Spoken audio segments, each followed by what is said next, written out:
Mukhang hindi na naman nakaligtas si Kim Chiu sa hot seat ni Vice Ganda. Paano ba naman? Ligawan na naman ang topic nila. Sa isang segment nga ng noontime show na kinabibilangan ni na Kim Chiu at Vice Ganda, tinanong ito tungkol sa huling manliligaw ng kapamilya aktres. Tanong ni Vice, pag may nanliligaw sa'yo, paano ka sumasagot? Historically, iba yung atake mo sa pagsagot.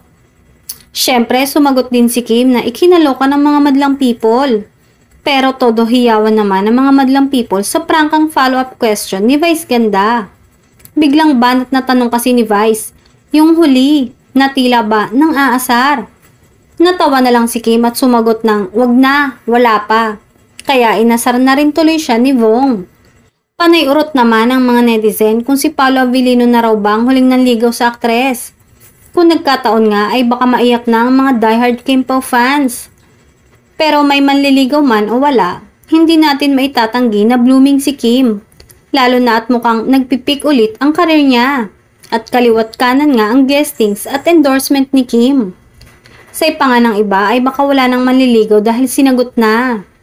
Marami kasing humihiling na mauwi sa seryosohang relasyon ngayon ng kanilang mga idol na si Kim at Paolo.